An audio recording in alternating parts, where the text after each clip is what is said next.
you enjoy bizarre true stories, then the Useless Information Podcast is the podcast for you. For example, did you know that author Robert Louis Stevenson gave his birthday away? Or that there was a football team that played for 6 years before someone realized that the school never ever existed? Or that a dog in upstate New York was once placed on trial for murder? Well, to hear these and hundreds of additional fascinating true stories from the flip side history, be sure to check out the Useless Information Podcast. That's the Useless Information Podcast, podcasting worldwide since 2008 and available on Apple Podcasts, Spotify, or wherever you're listening right now. Be sure to check it out.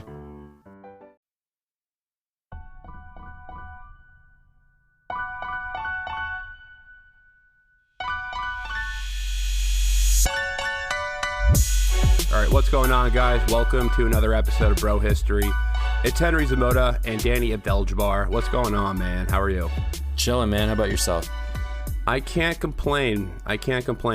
Before we get started into the main topic of today's show, I guess we should make the announcements that you probably already recognized. We've been doing some changes on the podcast, not really content-wise, but more so just aesthetically. Branding wise. So you may have noticed we finally changed the logo, or the album art at the very least, after about a month of us saying that we were going to do it the following episode. Yeah. I think we said that we were going to change, like, the album art was due the next episode for probably about 6 straight episodes. If you go back, we were like, hey guys, we're changing the art. We're really indecisive. We couldn't land on a color. No, we couldn't. We could not land on a color. We were arguing for about a week over what color to have in the background, and I think it turned out pretty good. The new logo. The tank guy is definitely going to be here to stay. Right, we like him. We like the tank guy, but we're both indecisive. We're both pretty. What's cool about it is that we played around with a lot of different types of backgrounds and colors and fonts and shit like that. So it's totally possible that we just like switch up the colors and the backgrounds every now and again just for fun, right? But generally speaking, Tank Guy, he's like going to be the centerpiece. We still have the BH logo in there.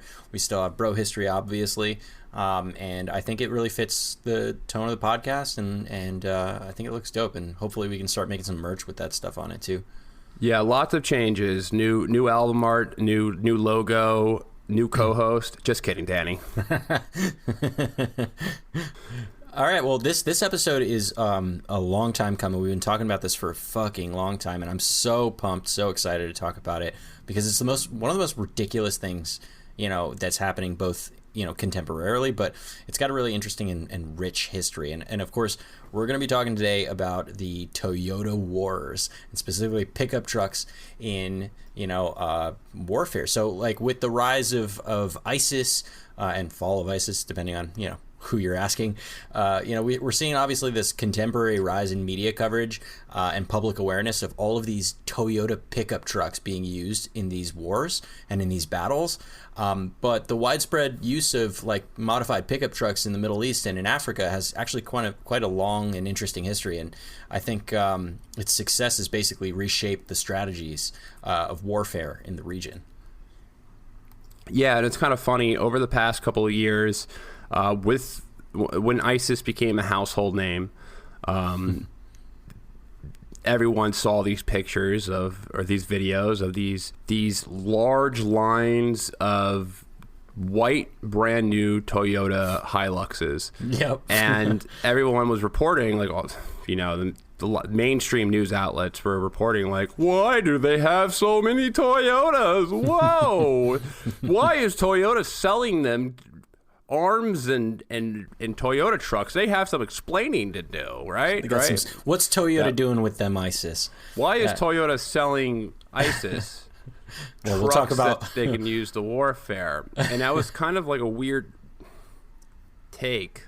It's a weird take because obviously Toyota is not selling ISIS trucks. No. There's not. ISIS isn't going in and saying, "Hey, Toyota of Wichita, Kansas, we'd like to buy 300 of your trucks." We'd like to. Sure. Let me show you. you want the deluxe model or what? No, it's just kind of a funny. Bare bones. It was just kind of a very funny. It was like the mystery and how perplexed people were was, I almost feel very disingenuous.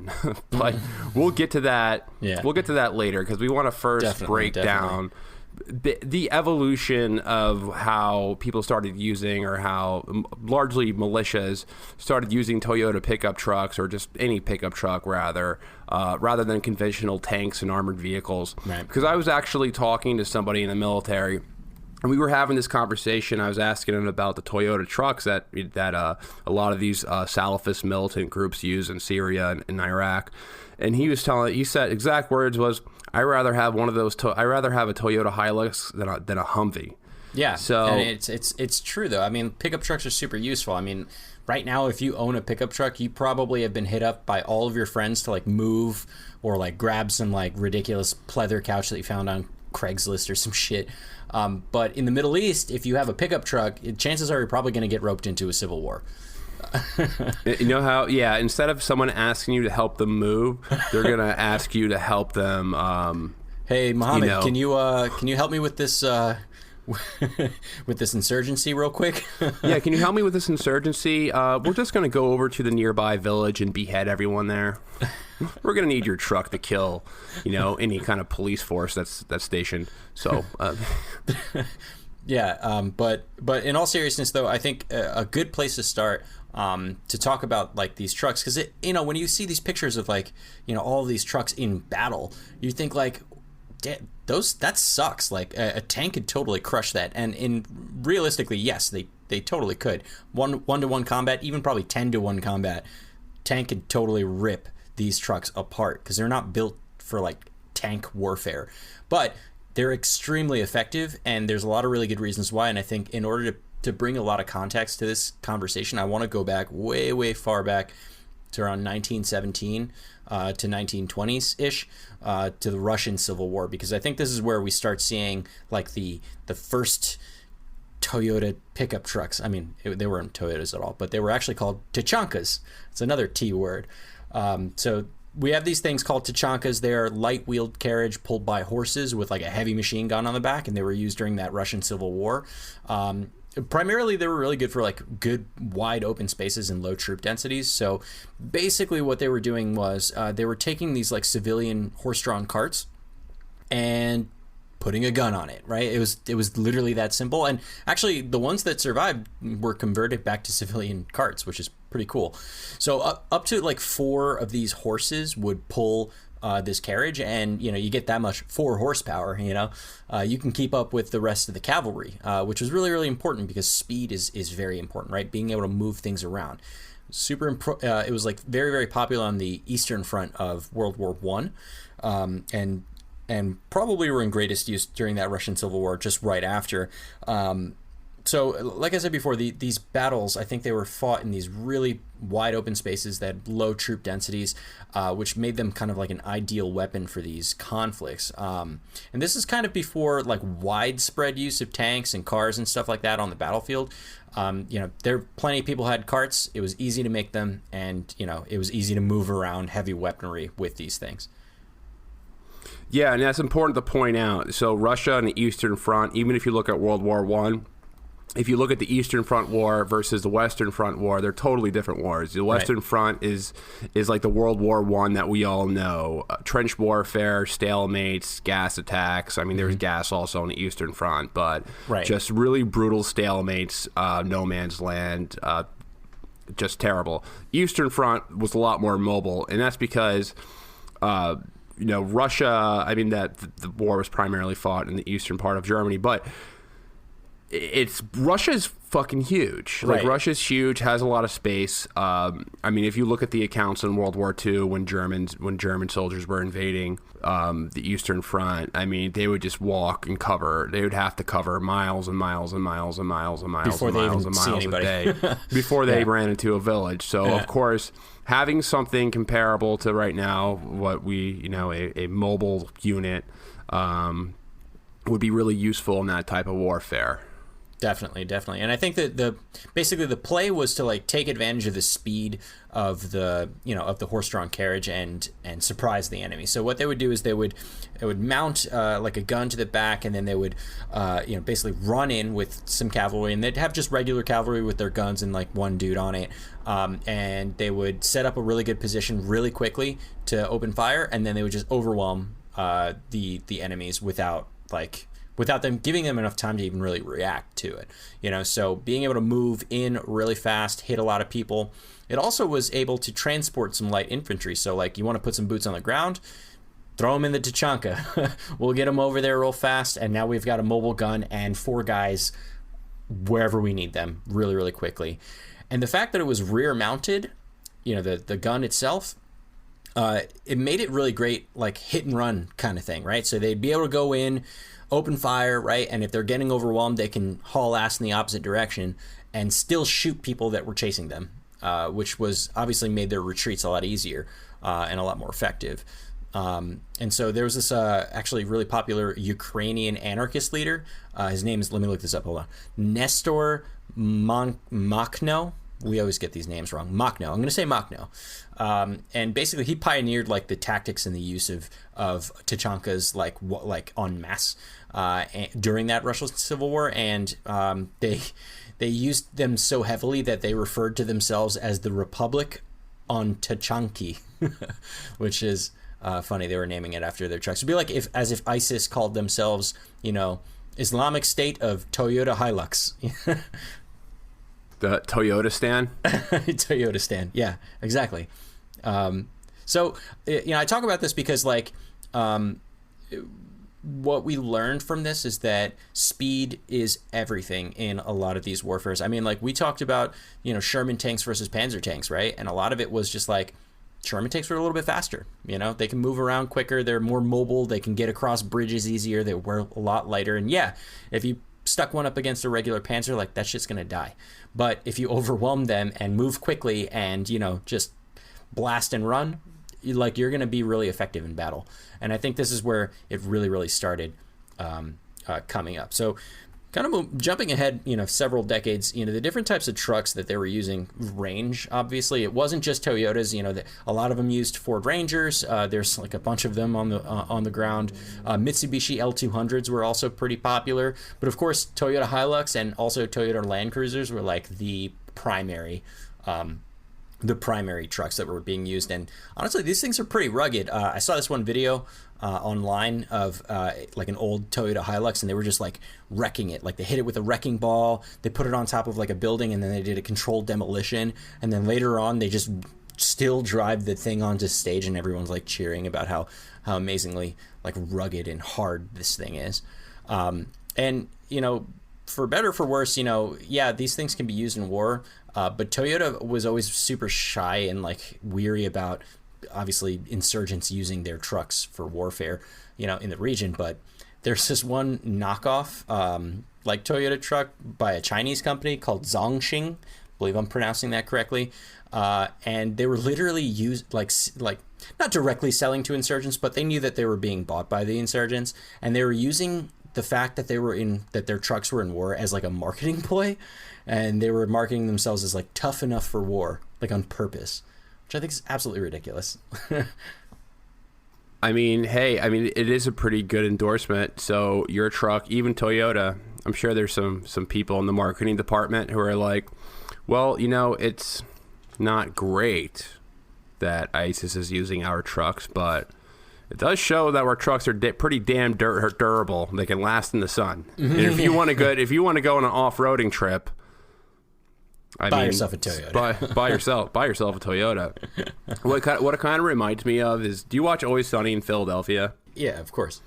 So there's an episode where Frank, he starts a soda company called Wolf Cola, and he thought that he was sponsoring Boca Raton, Florida. Like he thought he had some sponsorship there, and it ended up being Boko Haram. And their commercial came out, and he's like, yeah, I think that's how the story goes. Maybe I'm getting it a bit wrong, but Boko Haram ended up being their sponsor for Wolf Cola, and then they had a commercial. And like there was a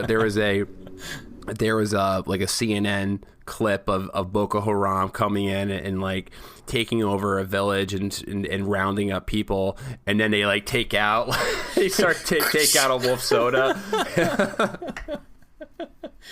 I mean, it's sometimes it's good marketing. You need anything you can get to show off, how tough and hard your trucks are. And while I think that some of these trucks might be totally battle hardened, they didn't come off the assembly line that way. Sometimes you need a little something to help you win the war.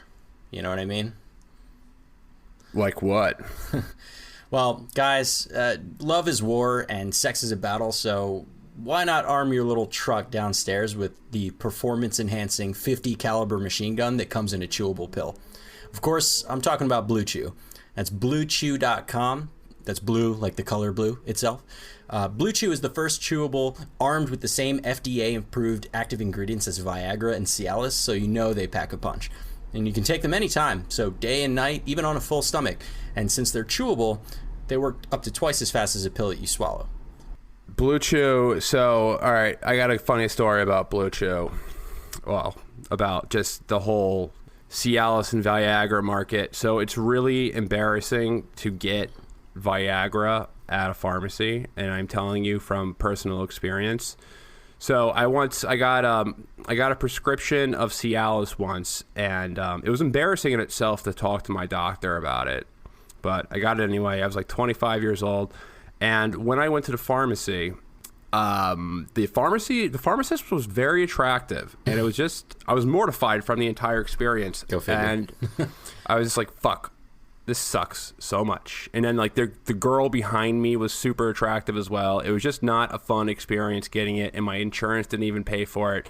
It was a shitty situation. And I really wish I knew about Blue Chew at that time, because I would have signed up right away. And it's an awesome thing that's really helped my sex life, and I think that you guys should try it too. I think that you should definitely do it, because if your girlfriend, wife, significant other, anything, any partner, I think they'll really enjoy it as well. It's improved my sex life, and probably improve yours. Right. I mean, if you can benefit from that extra function, or like a little bit more confidence in bed, then Blue Chew is like the fast and easy way to enhance that performance. So obviously most guys talk a good game, but Blue Chew actually helps you follow through. So Blue Chew is actually prescribed online, which is, to your point, really, really important. You don't have to go to a doctor's visit. It's shipped to you in a discreet package. There's no waiting in that pharmacy and having to embarrassingly sign off on those on those performance enhancing pills. That removes all the awkwardness. They're made in the USA, and since Blue Chew prepares and ships directly, they're cheaper than that pharmacy, which is also really important for your wallet. So right now, actually, we've got a special deal for our listeners. Visit bluechew.com and get your first shipment free when you use our special promo code BRO. That's BRO. And all you need to do is just pay that $5 shipping. Again, that's bluechew.com, BLUE chew.com, promo code BRO to try it for free. Yes, and Blue Chew is the better, cheaper, faster choice, and we thank them for sponsoring this podcast. Thank you, Blue Chew. All right, back to the great Toyota wars. Mm-hmm. So back to desert warfare. Nothing like a transition. Okay, so 1987. So we've skipped ahead quite a bit. We're talking about Russians using Tachankas back in their Russian Civil War in the 17 to 20s. But really, the Toyota War and really where this gets solidified is in Chad in 1987. So the Toyota War, or the Great Toyota War, is obviously the name of the war that happened during the Chadian Libyan conflict. which took place in 1987 in northern Chad and on the Libyan border.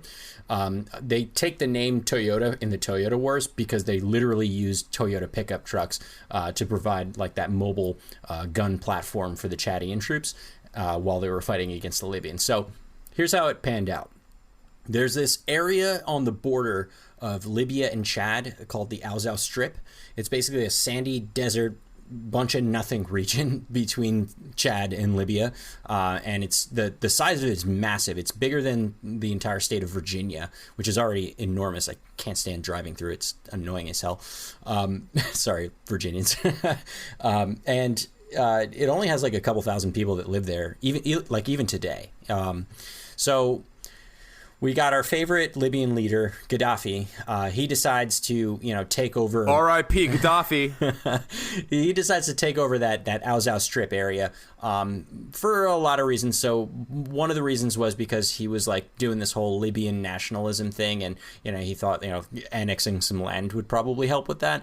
But also there was this unratified treaty between France and Italy in 1935 that he used to support that claim to the area.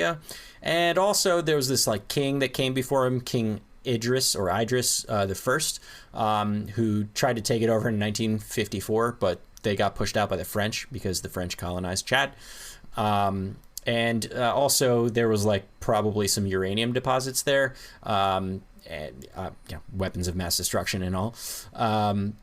But so there's a lot of reasons, right? But point though is that he went to go try to take it over. So in 71, it was a Libyan-backed coup in Chad. Like they tried to overthrow the government with a coup. Didn't work. It failed. But even though there was like obviously some animosity because like one country tried to force a coup onto another one, go figure, they still had some like diplomatic ties, and they did some some trade and stuff like that. Ultimately, Chad did end up trading the Al-Zaw Strip for about 40 million pounds, and Gaddafi stopped backing the coup leader, and that was like the compromise that they came to. So in that time that Libya had that area of Chad, the Al-Zaw Strip, they created an airstrip in the region, and they obviously moved a lot of troops in there. And then a whole lot of shit happened that I'm skipping over, but basically one of the Chadian rebel leaders killed the leader of Chad at the time because they thought he was capitulating to Libya too much. And that happened in April 13th, 1975. And now at this point, Gaddafi's pissed, and he's like, oh, well, what the fuck? So he started supporting, some other people again. And at that point, it's all out war, right? So they ended up fighting about 4 separate battles between 1978 to 1983. And that actually brings us to the actual Toyota War, which is just one of those 4 battles that were fought. And it was pretty insane.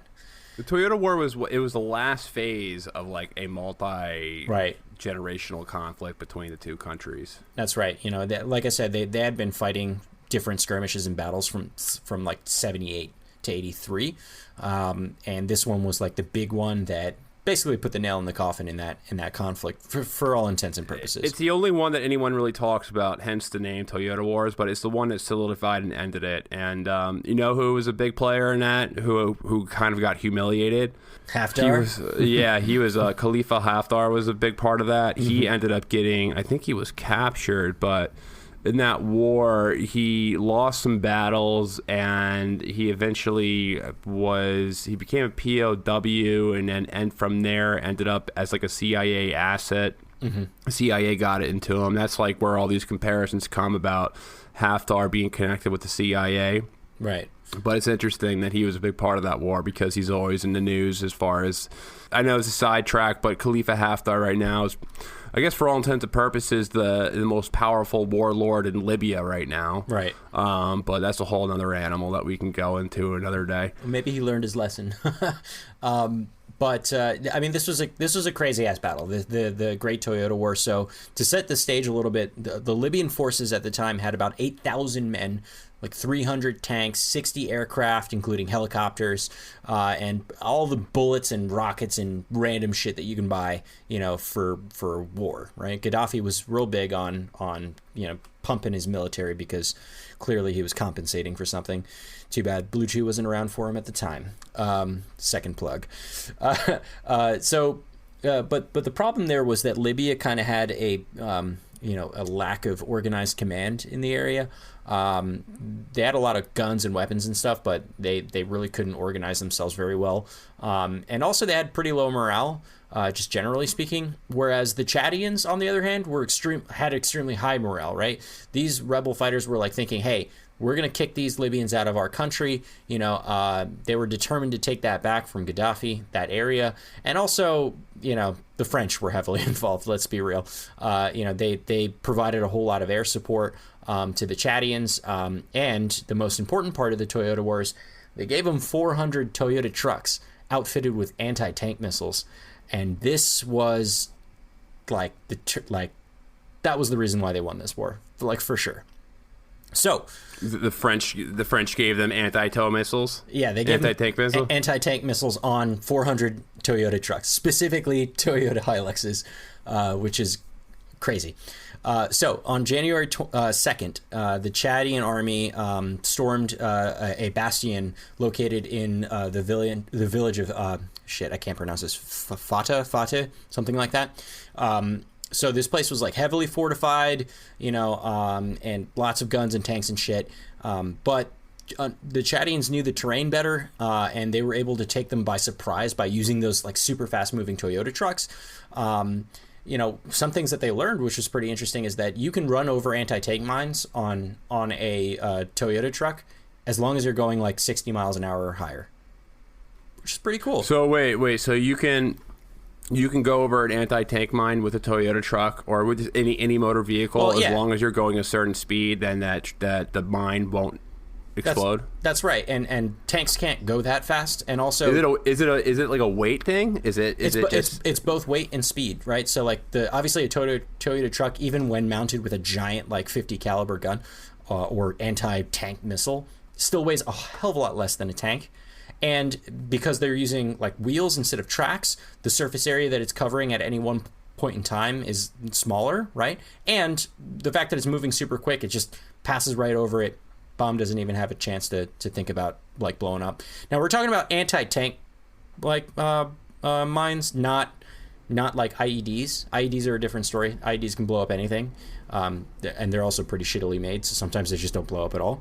But we're specifically talking about anti-tank mines, and this is important because Libya at the time in this one bastion, they were armed to the teeth, and they were prepared to take an all-out war against other tanks and a military force, a big military force. But they weren't expecting 400 Toyota trucks with anti-tank missiles strapped to the backs of them. So what they did was it's absolutely insane the amount of people and things that they killed. So they killed 800 Libyan forces. They destroyed 92 tanks and 33 armored vehicles. They captured a couple of things as well. Anything that they couldn't take with them, they just destroyed it. And Chad only lost 50 men total. It sounds straight up like a Mongolian sack. Yes. Running around on horseback shooting people. Yep, that's how they work. just running around on horseback shooting one, and then a Toyota truck. I mean, how fast can a Toyota truck? How fast are these trucks moving? Pretty damn fast. Over 60 miles per hour if they're not exploding anti-tank mines. So, that's right. At some point you would think it'd be too fast for someone to get a shot at a tank with a gun mounted on the back, but. Well, so what they would do is they could run and gun. That's a possibility, but it was more about getting to where you need to be to get to a good vantage point, setting up, and then again, a lot of these trucks had anti-tank missiles on them. So what they would do is they would run in really fast before anyone had a chance to realize that they were there, get to a good spot, load up those missiles, and just open fire on tanks. Before if you ever seen a tank the turret move, they move extremely slowly. Like crawling from side to side. And by the time they would line up a shot, you can hear the tank. It's a classic movie sound. Yeah, like it's hearing the tank. Within, but you have the sound gives you time to prepare. But I mean, the thing is that they would set up a good vantage point and then open fire. By the time the tank was ready to line up a shot, they'd already been hit several times by anti-tank missiles. And that's really what made them successful. Now, this pissed off Gaddafi to no end, right? So he was like, well, that's crazy. How did 400 Toyota trucks destroy my giant army and beat back a bunch of shit and take over this bastion? So obviously Libya decided to retaliate, and they bombed a city, Eritane, something like that, in Chad, as a response. But they kind of fucked up there because that fell below the 16th parallel, which was an agreed upon demarcation line in the conflict, which basically means do not attack anything below this area, right? That was just the agreement. And so the French were like, all right, well, fuck you guys then. So they bombed the shit out of Libya, and specifically they bombed the shit out of their radar systems. So at this point, now they're flying blind, all of Libya, right? They cannot see what's going on in the conflict. They can't defend against additional French strikes, and it made it a hell of a lot easier for these Toyota trucks to move around undetected. And another thing that they did, so there was a second battle that came after this at that Libyan airfield that they had constructed when they purchased it from Chad, on the Azov Strip. They had 5,000 Libyan soldiers, tanks, anti-tank mines, all the same shit, heavily fortified, and they thought, they're not going to take this over, we got this. But of course, Chadians proved them wrong. They were able to actually drive along the wadis, or the valleys, and hide themselves, and then pop out by surprise and be like, hey, we got you, ha, and then just totally blow their shit up. And as a bunch of Libyans were retreating, they had encircled the airfield, and these trucks were coming up, and a lot of these Libyan soldiers thought that some of these trucks were actually Libyan reinforcements, but they weren't. They were Chadian Toyota trucks, so they got wrecked as well. All in all, they absolutely crushed a far superior force, mostly because they had the mobility, they had the element of surprise, and they had a good causes day, like a reason to go to war. They had high morale. They thought they were fighting to get their country back. I want to take a moment to tell you guys about my podcast called The Team House. My name's Jack Murphy. I'm a former Ranger and Green Beret, and I've worked as a national security journalist for the last 10 years. The Team House is a natural extension of that, where I interview former spies and special operations personnel from all over the world. These are exclusive interviews from people who work in the shadows and come a little bit into the light for these exclusive interviews that we do every week, live streamed on YouTube at 8 p.m. Eastern Standard Time. And they're available as video on demand and audio on demand wherever you listen to podcasts. Hutchinson, Minnesota had some problems.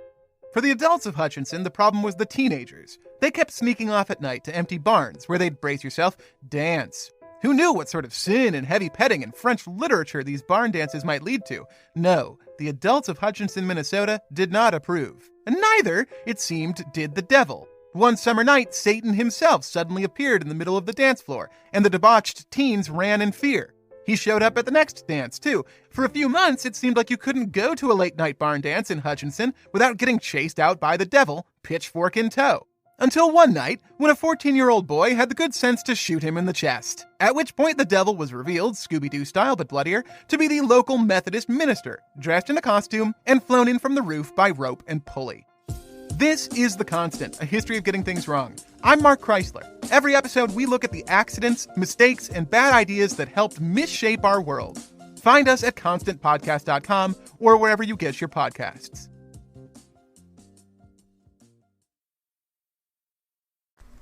When they had the right environment, I mean, Right. that's how Toyota trucks become valuable on the battlefield. If the whole point of this is that desert warfare is a great environment for this type this unit, this makeshift unit. It's just Libya. Northern Africa is humongous. Right. It's just wide open desert. It's even bigger. Like when you look at Africa, like the way that a Mercator map, like what we most of us look at, it's even bigger than what you see on a map. It's just miles and miles and miles and miles and miles and miles and miles and miles of desert. Right. The Azov Strip is bigger than Virginia. You know? Yeah. You absolutely need something that can move fast. Right. And it's not just Libya. It's not, the Toyota Wars weren't the only place, the only conflict to use them. They were using them in Afghanistan. That's right. In the Afghani Civil War, they were highly used to sack Kabul, and then they were used in Somalia as well. That's right. Yeah. So actually, there's a term for the type, for these trucks. It's called a technical, which is also just like a truck or a 4-wheel drive vehicle with a heavy machine gun or a rocket launcher, anti-tank weapon, something like that on the back. And basically, the term technical comes from Somalian conflicts and Somalian warlords.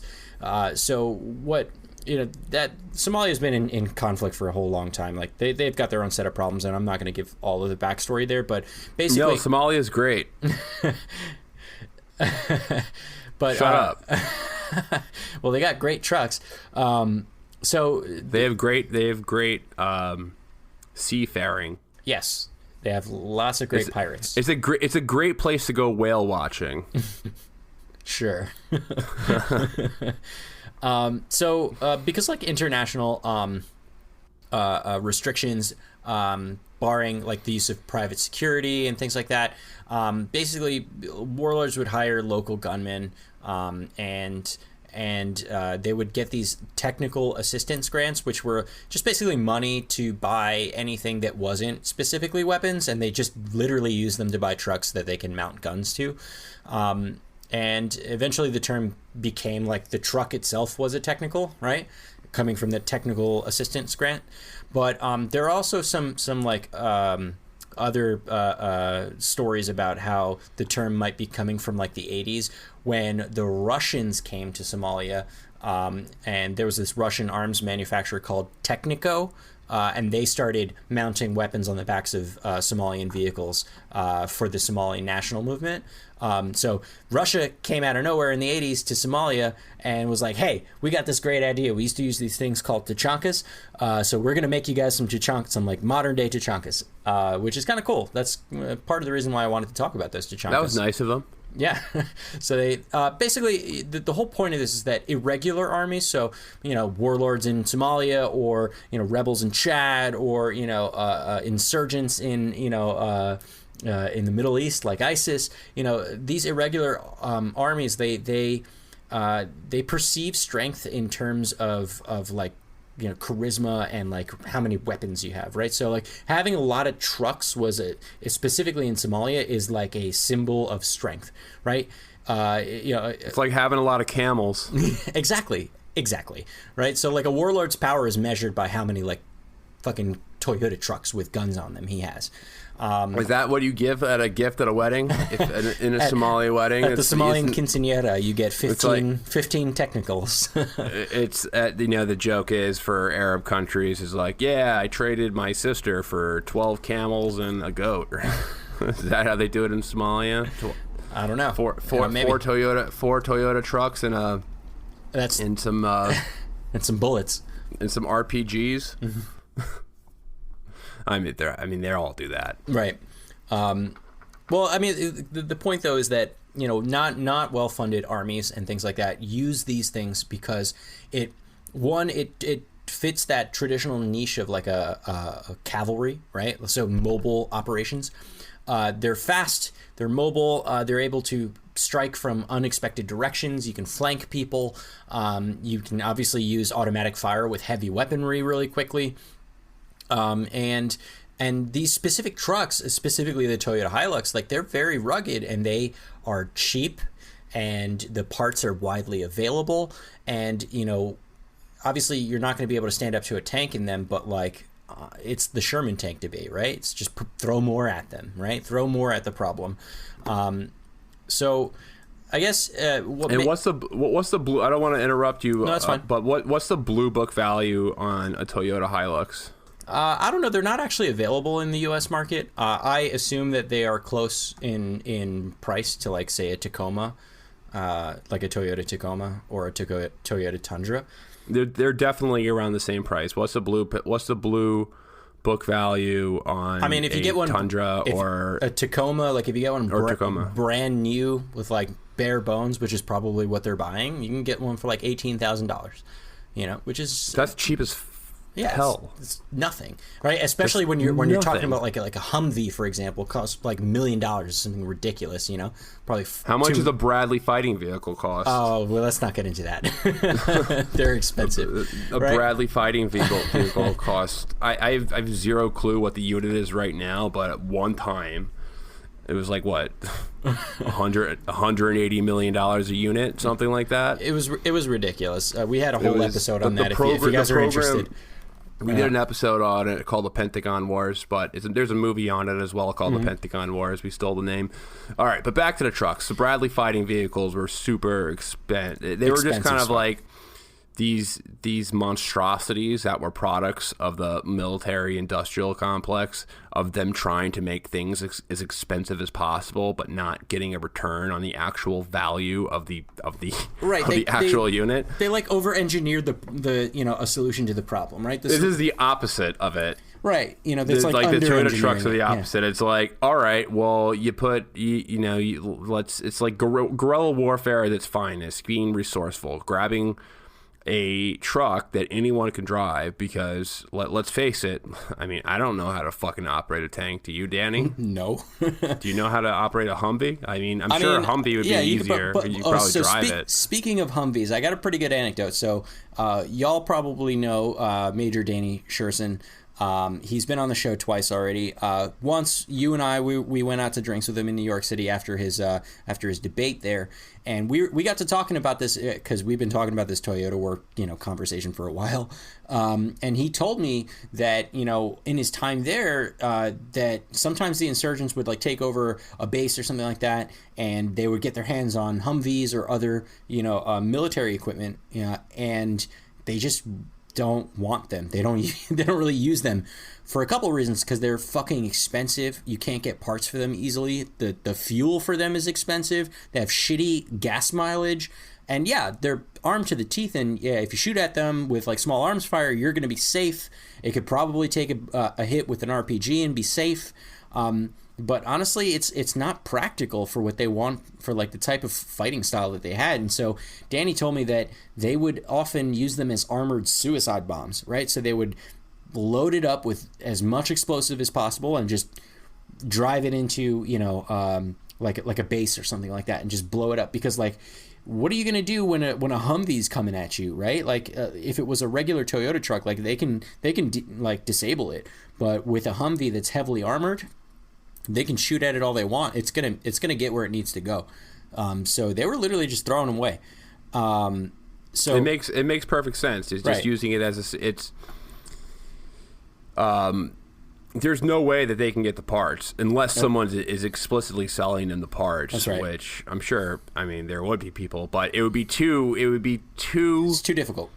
Too difficult to sell Humvee parts to a militia. Like I don't think you would be able to do that long term and not get caught. And just like there's so many parts as well. Right. So much easier. It's so much and easier it's expensive to just get and like a whole slew of problems. It's a mess.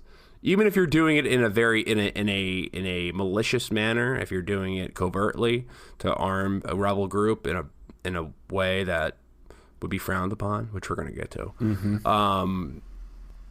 That seems like a big ordeal, and it's just much easier to give them a good old-fashioned truck, because all you need is one unit, and the parts are easily replaceable. 100 of them, but I mean, it's pretty easy. It's way easier. It's way easier to get 100 of them than probably 100 of the parts that you would get from a Humvee. Right. I don't know. I don't really know that much about Humvees, so I can't tell you how many parts they would need or what the daily maintenance takes. I can imagine it's not. I figure the tires are fucking expensive. Yeah. But I mean, to recap, like mobility and speed was really, really important, obviously, in this type of warfare for these irregular armies. And actually, what we found through these conflicts in the Middle East, including U.S. conflicts there too, is that the gains that you get from like treaded vehicles, so like tanks and stuff that have tracks, isn't really that much better. Like off-road, like Toyota trucks or just any 4x4 vehicle works just as good in the desert, like in the middle of nowhere, as a treaded tank, and they can drive faster and they can drive farther than tanks. And also, it's a car, so if you're riding through the streets of Idlib or some shit, it's way fucking easier to drive a Toyota truck than it is to drive a tank or like a Bradley fighting vehicle. They're smaller, they're faster, they're nimbler. Like the roads are literally made for that type of vehicle. So they can go off road too. Exactly. So it's there, and then they're so modular too, right? Like all you need is a Toyota truck, some steel, a guy that knows how to weld, and a gun, and you've got yourself like a dope fighting vehicle, right? Like that's literally all you need. I saw some dope videos of like some I forget exactly who I was looking at, so I'm gonna have to go back and look at that. But some folks out in the Arab areas, and they modified a Toyota truck, and they made a makeshift tank. They basically stripped the outside parts of the car and put like fucking metal sheets all over it, and made like a little mini fake tank on the chassis of a Toyota truck, and it drives like a Toyota truck, and it's probably a hell of a lot cheaper than a tank. And I don't know how well it works, but it looked like it worked okay. And the turret was operated by like a PS4 controller or some shit, which is pretty funny. And like when they get their hands on these military equipment, like I said, the Humvees, they just throw them away. But if they get their hands on like say like a Bradley fighting vehicle or like some Russian made shit, they literally just cut the gun off of the vehicle and put it on a Toyota truck instead of using the vehicle itself, because it's cheaper and it's easier. It's like all we need is the gun anyway. Like you can keep the rest of it. It's funny because I'm pretty sure those guys who are operating the S-300s from in Syria in the Syrian army, I'm sure they're still training. They're using the radar system, and just not to go like too off tangent, just to tell you guys who may be new to the show what we're talking about. The S-300 missile system is a system that came in. It's a really advanced missile system from Russia that the Syrians purchased at the end of last year, and it's basically the cream of the crop. There's a better model, the S-400, but the S-300 still holds its own, and it's a really, really good SAM system, which is a surface to air missile system, and it takes months to train on these systems. It takes months. Like these rockets can go at what speed? Like Mach 6 or something, Mach 7? Fast as hell. Let's just put it that way. Not faster than that, like Mach 8.5 or something like that. I don't remember the exact numbers, but trust me, it's like as fast as something human made can actually go. Like right. It's outflying air. It's outpacing airplanes, like even our fastest by a jets. lot, Yeah. by 5 times as much. But I mean, those types of weapon systems take a really long time to train on. The wars that are going on in the Middle East, just take a truck, take a gun, put it together. Right. Ain't nobody got time to train on an advanced weapon system. No one has time to train on shit. All right. No one has time to train on some advanced. They need something that you can click and go boom. Right. It's like they got a caliphate to build. They ain't got time for that shit. All right. I mean, that's why same reason why they got AK-47s everywhere where there's big insurgencies, because AK-47s are cheap as fuck, easy to use, and they're durable as hell. Like right. I mean, you could throw an AK-47 in the mud and leave it in the mud for days, and then smash it against a brick wall and just throw it down a mountain, and then you'll pick it up and it will still fire. Like you can do whatever to an AK. That thing's still gonna fire. these trucks are extremely durable. They are, and what's really important, what's underlooked, is that they're really good in the sun. Right. I mean, it gets hot as hell in the dust and the sun. It gets hot as hell in the Middle East. It gets hot as hell in Northern Africa. Toyota trucks got good ACs, yo. Let me tell you.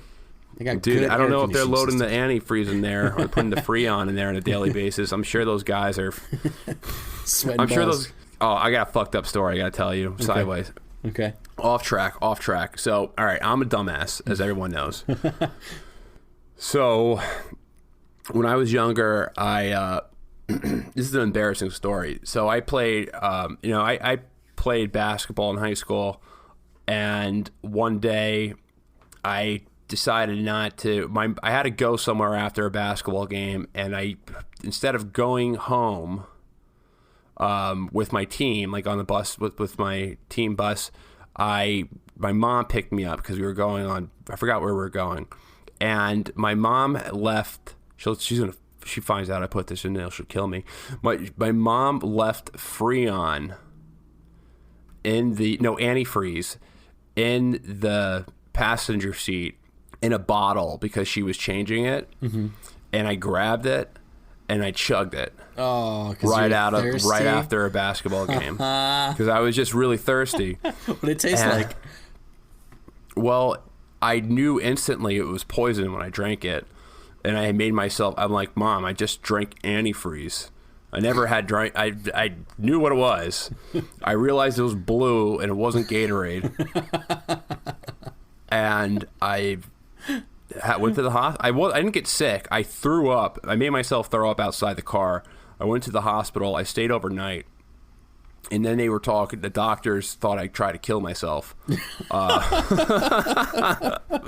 So I had to go through a psychiatric evaluation. They were like, man. So how long have you been feeling this way? I was like, no, I'm just really, thirsty. I was thirsty. I was explaining. I was like, I was thirsty. I was coming back from a basketball game. Because you get thirsty. Yeah. So I chugged the antifreeze by accident. Had to go to the hospital. They had to fill me with anti-poison or whatever it was for a day. I didn't get sick at all. I guess the anti-poison worked, or I threw it all up. But yeah, I was like 15 or 16 years old. That's hilarious. And then a doctor came in. Everyone was talking to me like I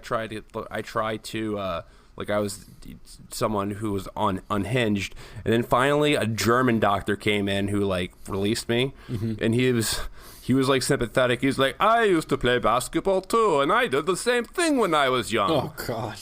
I was like, this is weird. Oh man, that's crazy. It's like, I know, I did the same thing. All right, sorry, side tangent. Cool. I had to throw that story in there. It was a good one. All right. I think we're at a good point for us to talk about like how the fuck is ISIS getting all of these damn trucks, and that I think is important. So before we jump into like how are they getting these trucks, I wanted to put a funny little fact here. Toyota actually has or had a minivan model called the Toyota Isis. I shit you not, it's spelled exactly the way you think it is, the Toyota Isis. And it was a very well-selling model in the Japanese markets. And they continued to sell it till like 2016, 2017, when they discontinued it because they were like catching a lot of flack for already having so many like of their trucks in ISIS hands. And they were like, okay, yeah, maybe that's a bad idea. So they discontinued it. So the Toyota... Poor taste. Yeah, the Toyota Isis, it's a thing, you know? Well, they were calling them ISIL before they were calling them ISIS, so maybe that's true. Maybe they got confused. ISIS is also an Egyptian god, so right. ISIS ruins everything. Cool. Isn't ISIS the name of the what the group is in the show Archer? Yes. You know what the show Archer? Yes. Don't they call themselves ISIS? Yes, but that was before ISIS. So that was before they Before Al Qaeda of Iraq, before Al Qaeda of Iraq rebranded themselves as ISIS. Right, exactly. It's funny, but I mean, Obama would call them ISIL, and then he started calling them ISIS. People started calling them ISIS, and like after they started beheading journalists, but they were being called ISIL for a while. So maybe they just took them a while for the news to get over to Japan to change. But yeah, the big question is why. How the hell are all these Salafist militias getting these trucks? And I want to segue into a funny story. So back in 2003, so a guy from Texas, a Texas plumber. 2013, excuse me. Mm-hmm. So a Texas plumber, he sold his F-250 pickup truck. A Ford, to be clear. It was a Ford truck, but same thing, durable truck. It's a pickup truck. Built Ford tough, yeah. And he sells it to an auto dealer in Houston. And this truck, it ends up in Aleppo a year later. And the big problem is that the auto dealership that he sold this truck to, he's a plumber, it was a plumbing truck, didn't remove the details from his paint job. The decals. Yeah, so like he had his phone number on the truck. Like the name of his company. The name of his business on the truck, all of the details on his truck. And it was literally in a recruiting video or recruiting picture for a Salafist militia that had links with both ISIS and Al Qaeda, like a group, not a moderate rebels, a U.S. terrorist organization had the truck. So people were like, "What the fuck?" They started calling him. Are you a terrorist, Mike? The guy is called the Mark 1 lawsuit. Look it up. They're like all the details are online. Well, not all the details, but a good chunk of it's online. People started calling this guy, and they were like, "Hey, you sold your truck to ISIS? What the hell's the matter with you? Like, you traitor." And this guy's like, "Oh, I don't know what's going on. I just sold it to a Houston car dealer." So he sold it in 2013 in October. A month later, it was the dealership sold it. And then I think a month later, in just like the late 2013, the truck was exported over to Turkey. And then what's interesting is that Turkey is really where most of the weapons are smuggled. They're smuggled through Turkey because Turkey's right above Syria. Right. So it's really interesting. And Aleppo is pretty close to the Syrian border as well.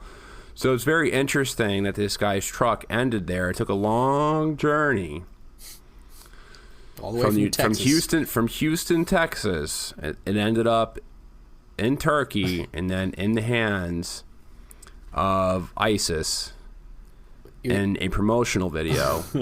And this guy's life, for all intents and purposes, I don't want to say ruined. I'm sure he's doing fine now after the lawsuit, but he had some hard times. It had some hard times. I think his secretary quit because they were getting so many death threats. How dumb do you have to be, though, to think that guy was actually like involved with ISIS? I got a better question. Mark's Plumbing supports ISIS. Like, that really comes to your mind? Like, oh, I think that probably got there by accident. Would be my first thing. Like, if we saw somebody, if like Capelli's, electrics. Like an electrician from New York, their truck ended up in the battlefield in Aleppo. I wouldn't blame Capelli, the guy who owned that truck. I would immediately think like, okay, that somehow got into the hands of ISIS by some crazy government project. Like, that would be my first thing, right. Even before I started getting more into these international politics type things. Nope. I got a better question. Nobody's talking about like ISIS in this situation. They left the decals on too. Like, what were they thinking? Like, yeah, Mark's Plumbing looks good. Off to battle. They didn't give a fuck. They were like, yeah, that looks cool. Maybe they couldn't read it. Do you think they're gonna take the time to paint over the truck? No, just like remove the decal or maybe put like an ISIS flag on it. They're like, nah, this is cool. Mark's Plumbing. Yeah, they don't have the talent to go do a paint job. I don't know, man. On... Some of the shit that they make with those trucks, like they spend all the time to mount a fucking, like Browning 50 caliber weapon onto the back, like an M2 Browning, or like some Russian made shit, but. They look at the decals, which are literally stickers, and they're like, yeah, that's fine. Ship it. And then they take a picture of it and put it in their like training video. Maybe they did that shit on purpose to troll him. They're like, fuck you, Mark. Maybe somebody had a great plumbing experience and thought they were doing him a favor. They're like, oh, Mark Plumbing, I really like that. Yeah, maybe. Hey, I bet that guy's business is probably doing better now. Yeah, maybe. It's like, hey, I'm Mark from Mark's Plumbing. Remember when my truck ended up in Aleppo? It was a mistake. Funny news, though. But if you need a good plumber, I got you. But if you need a good plumber, I'll plumb the jihad out of you. I don't know how. Yeah. That didn't really go as well as I expected, that joke, but whatever. All right, so like how did ISIS get Mark's truck? All right, so like these weapons, and it's not just trucks, it's everything. Right. So what happens with these trucks is that they circulate into the hands of extremists by one way or another, and it can happen in various ways. So it can happen through trades, it can happen through tribute, it can happen through surrenders, it can happen through mergers, it can happen through defections. And when I say all this stuff, I mean that the United States started giving the moderate Syrian rebels, moderate with air quotes, they started funding rebel groups in Syria with the intention to overthrow Bashar al-Assad. They started doing that as early as 2012. They started doing that before, the alleged chemical attack that happened in the alleged Ghouta chemical attack. Or no, they started funding them before the Syrian government even admitted they had chemical weapons. So they started actually training people in Jordan in 2012. The FSA guys started requesting those types of trucks because obviously they're great for warfare. So the United States was actually buying them Toyota trucks.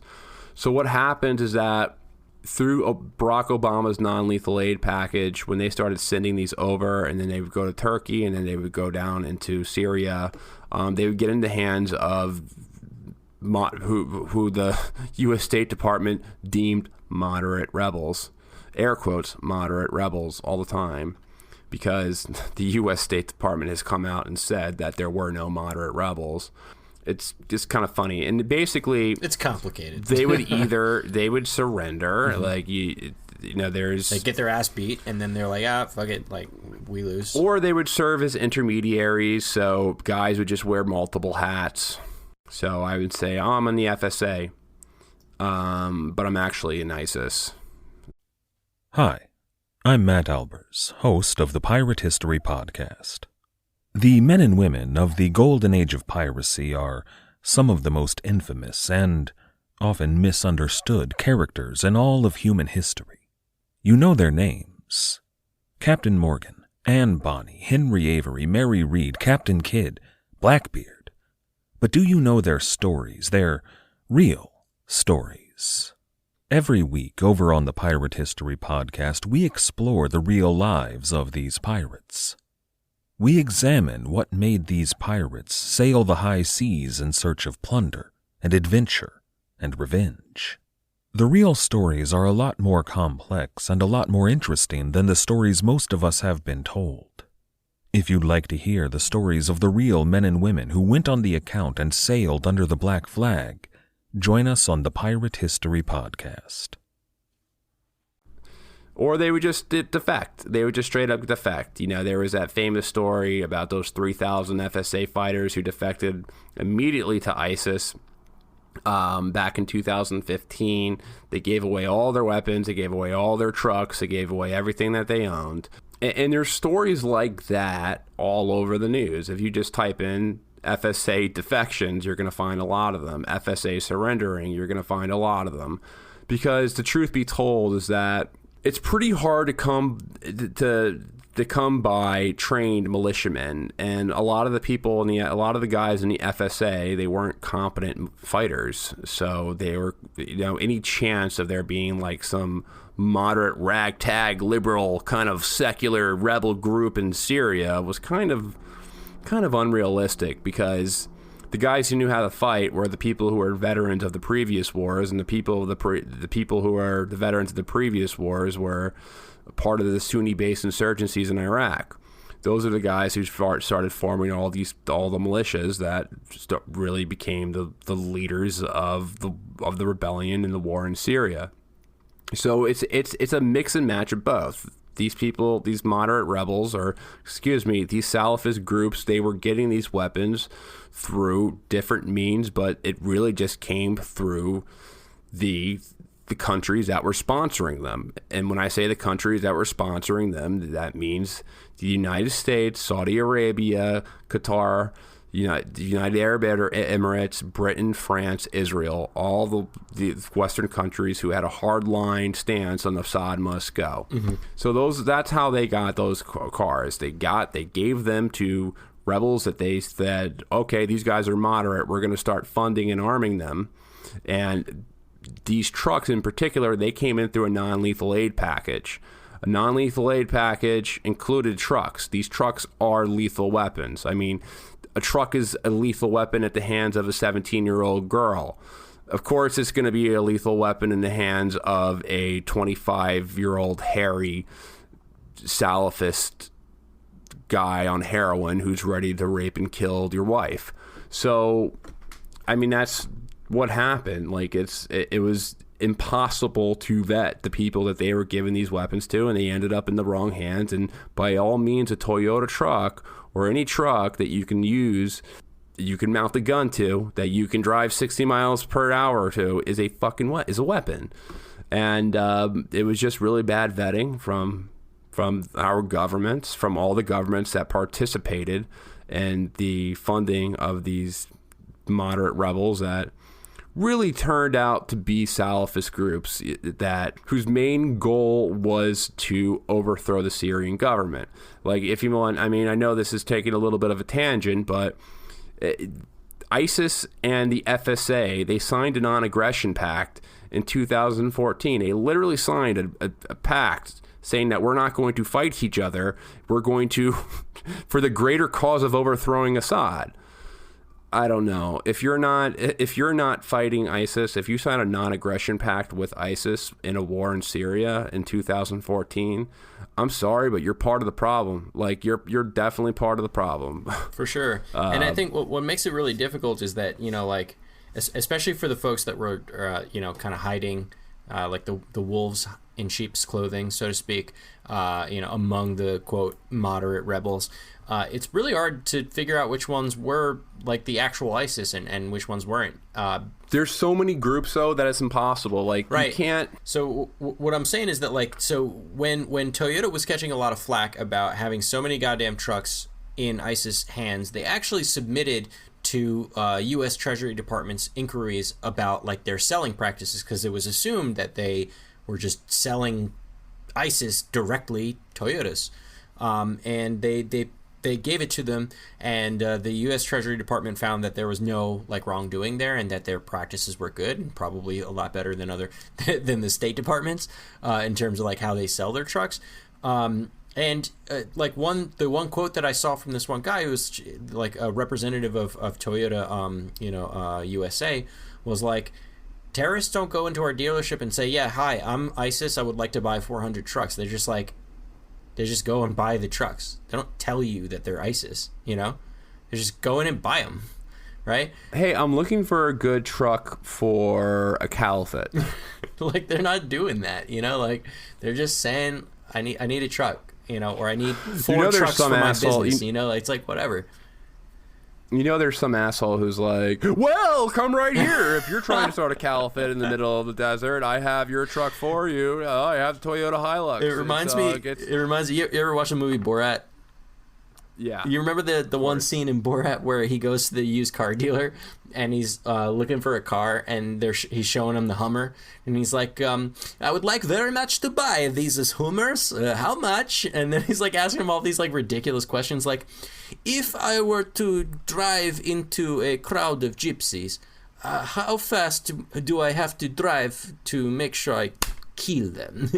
And the guy's like, yeah, I think 30 miles an hour would probably do it. It's like, there's some scumbag he would definitely be like, hey, they bought 50 trucks. They made my quota for 2 years. Hey, I mean, dude, being in sales is hard, man. Who they kill. I'll let the Arabs do their own thing. Being in sales is hard, man. Sometimes you just need to hit quota. But in reality, no. The ISIS isn't going to America, and they're not buying individual trucks. Right. They're not. That's not how. That's not even like it's like a fantasy. Right. Like to think that ISIS that. Right, and honestly, a lot of trucks were purchased like from dealerships in the Middle East, right? From individuals, like maybe a couple people bought 1 or 2 trucks or whatever, straight up cash, and just said like, "Hey, it's for my business" or whatever, right? And I'm sure they acquired like a number of trucks in that fashion. But like when you see these rows of like all the same color, all the same model, all the same year, like brand new Toyota Hiluxes, like that's coming from. It's coming from packages. Our Gulf allies. Right. It's coming from Saudi Arabia. That's coming from these aid Qatar. packages and shit. Like this. Yeah. This is it's like a shitty idea that someone had to. Let's give them a bunch of trucks. Let's just throw some trucks in there and act like that's non-lethal aid. Right. Like full well that they're what they're going to do with it, right? Like weapons. Right. They're gonna. Well, you know what they're going to do with it. There's a long history of mounting guns to trucks, right? Like we just talked about several instances of it. There was the ones in Chad, in Somalia, and if we want to go as far back as the Russian Civil War, in the 20s, that's what people do with these things. Like when the FSA first told the U.S. that they wanted those trucks, they were like, "Yeah, we want those trucks. We saw how great they were in Afghanistan." They told them what they. Okay. So you mean you're not just using the trucks to drive your grandmother to help your buddy move? To help your buddies move? No. I meant we want the trucks to help our buddies move and maybe build hospital. Hospital. It's kind of funny because there's just like it's so transparent that all these governments involved in arming these rebels, they absolutely had no idea who they were arming, or they knew very well who they were arming, but either or is both bad. Right. I mean, generals will just come out and say who was the general? I'm trying to think of him. General Lloyd Austin. He said I think he was at a Senate hearing, and they asked him, so how many moderate rebels are left? And he said 4 or 5. And they're like 4 or 5,000. And it's like, no, there's probably around 4 or 5 moderate rebels. 4 or 5 of them. And this was back in 2015. He literally said, yeah, there's 4 or 5 rebels left. Like who they trained in Jordan, because they trained them all in Jordan. They trained all the FSA guys in Jordan prior in 2012, and it didn't work out because they were just a bunch of punks. And of course they were like, okay, well the guys who are pissed off Salafists are way better fighters, and it just all kind of ignited into some huge shitty war that killed. I mean, Syrian war right now is the deadliest conflict in the 21st century. Right. Was it like 500K people confirmed? 500K. The only other war that you can compare it to is the Rwanda, Hutu, and the Tutsis and the Hutus. That's that war that probably has a bigger death toll, but that was mostly due to lack of medical supplies and people dying of disease and stuff like that. But as far as an armed conflict, I think the Syrian war is probably the biggest war we've ever seen in our lifetime. And definitely in the 21st century, as far as just military the way that military operations go, how many state backers were involved in the war. I mean, it's a terrible, terrible thing. It's On that light note, I think we should transition out. What should we transition to? Where do we go now? Do we talk about Legos or something? Well, funny that you mentioned that. Legos, I saw when I was doing the research for this, and this is totally unscripted, too. I saw that they had like a Lego kit. What are you talking about? Everything that we do is unscripted. There's not a single thing. Well, I mean, unplanned, I should say. I definitely didn't write this down. There was like a Lego kit that people were using. Like it's like little terrorist Lego guy on a truck, on a little Toyota Tacoma with a gun on the back. You know, I saw the exact same video because I was looking for YouTube videos of anything that would provide good information, just like anything that would give it just a tad bit of information. Everything was really stupid. Right. Every single video that popped up on YouTube was from CNN or most mainstream outlets, and they all had the same type of line. Where is ISIS getting these trucks? Whoa, Stephen Colbert had a segment on it, on the Mark Plumbing dude. He was like, whoa, you're selling your truck to ISIS? Ah, ha, ha, ha, ha. Like they didn't, none of them had a good story or explained or brought any substance into what was going on. They just asked Toyota, what? Toyota has some explaining to do how all these Salafist militias have their trucks. It's crazy. That was every single story that came out of the mainstream news. Yeah. And it doesn't take, you know what you could easily do? Like, if you really wanted to investigate this, take one of those trucks, because I'm sure there's many that you could take, and track the parts and see where they came, what factory they were made out of. The VIN number. Every single one of those cars, right? Every single piece in those cars, you can track them back to the factory that they were made. That's you right. can track where they were from. So it's not a hard thing to discover. Right. It's not hard to find. Just give me the Carfax. Just give me the Carfax.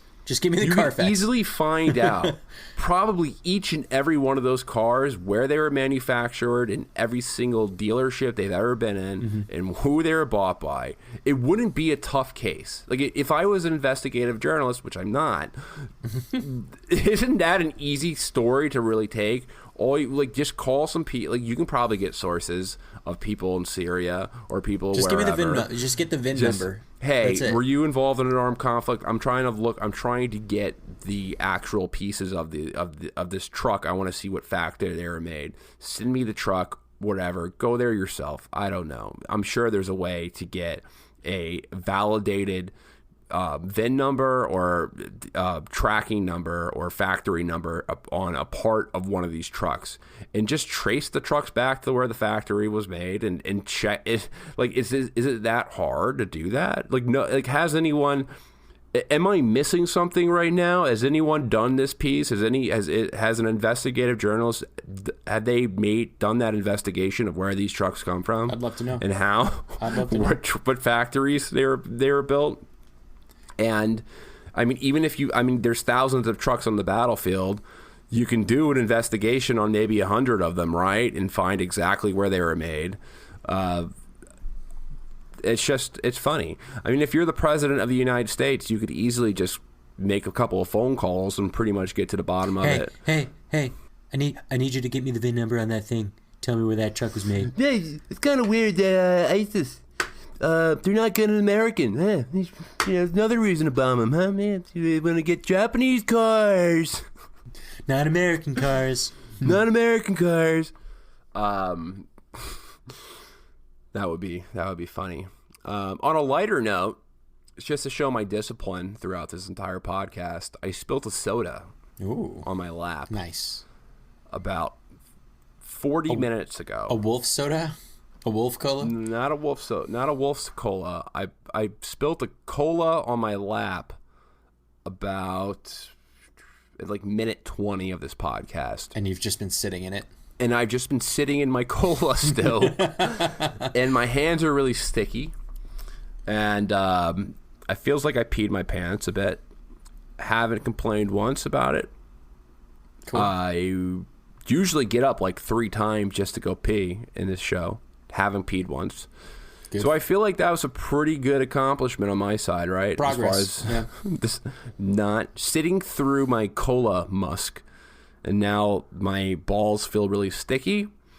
My chair feels like it's going to need some deep cleaning, and some random paper that I don't know if it's important or not is now covered in cola moisture, and I'm going to probably have to throw it away. So I'm hoping it's not a password to something that I use on a regular basis. You keep your passwords on fucking paper? What are you, a boomer? On napkins. I do all my research on napkins. All of my notes, all of my files, and all of my enemies are all on Wendy's napkins that I have in different... I got the documents right here, Henry. I got the documents right here that prove that George Soros was born on planet Titan on year 478570. They use a time shifter by combining time crystals. I'm not in the mood doing Alex Jones things right now. My voice isn't in the mood. All right, well, let's just wrap it up there. Let's just wrap it up unless there's anything else to talk about. I don't know. That's about it, I think, on this topic. On this topic. There was some other stuff in the news that I wanted to talk about, but it's all kind of depressing stuff, so let's skip that for another episode. And thanks everyone for joining us today. We look forward to bringing you more content in the future. And any words, Danny? Don't forget to like and subscrib and rate friends, and review the podcast. That's good. Thanks for a reminder. Yeah, if you guys enjoy the show, if you're new, and you're listening on Apple, make sure you rate and review the podcast. I can't tell you how much it really helps the show grow. The more people that rate and review it, it just makes it better. Like it helps us a lot. It also it gives us feedback. It gives us feedback, first of all, and second of all, it's just great to get a positive response when people like it. So rate and review the podcast. It really does help us out a lot. And that's all I really have to say about that. All right. Peace out.